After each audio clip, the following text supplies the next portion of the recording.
प्रत्याशी श्री हरीश बीरान, Thank you. आपके पास 3 minute है। Thank you, madam. Madam, there are 5 acts which have been amended in a single stroke. Now, whether this is a fair legislative practice to amend 5 separate acts in a single stroke, I think this House has to ponder over it.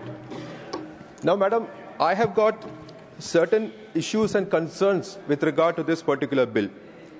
Firstly, Section 16 of the Banking Regulation Bill that proposes amendment to allow directors of the central cooperative banks to also serve on the state cooperative boards.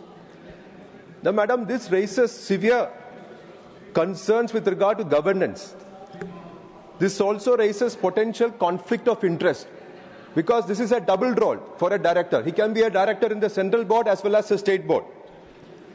This also has an increased risk of mismanagement, madam. And this may also compromise the autonomy of the state cooperative banks. And there is no clear justification as to why this has been introduced in this new bill. It is against the spirit of the cooperative movement, and I urge the Finance Minister to delete this provision about Section 16. Now, secondly, on the cyber security and banking fraud. Now, this is a household name now. The banking fraud is a household name. Every second person is affected by banking frauds.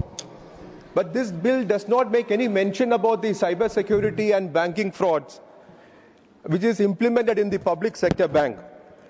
Madam, there are specific challenges in safeguarding the financial data against the cyber threats. Ma'am, just 2 or 3 statistics. From 1/4/2001 to 31/10/2023, 8,586 crore rupees have been lost through banking frauds. Now, only 4.15 crores out of this money could be returned to the victims. So that means rupees 8.60 crore per day on an average is being lost or looted from hapless victims.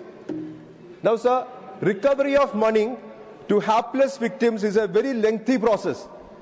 The investigating agencies would have actually caught the accused. They would have got the money also.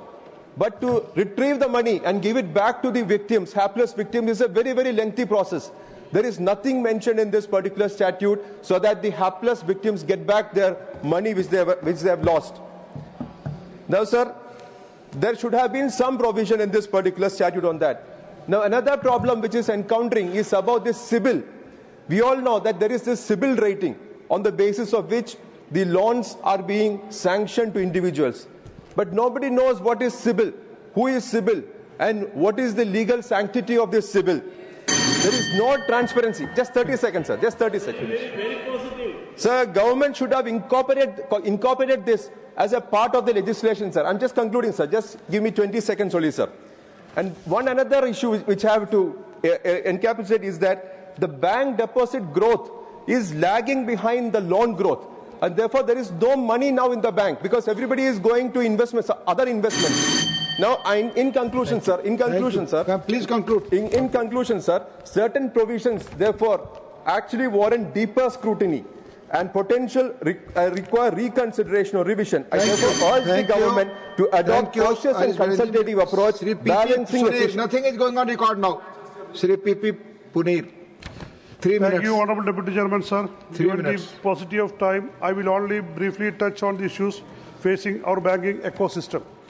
Under the BJP's rule, India's banking system has been repeatedly mismanaged to favour large corporate interests, while bank employees, students, youth and ordinary citizens suffer. Over the past 10 years, 16.35 lakh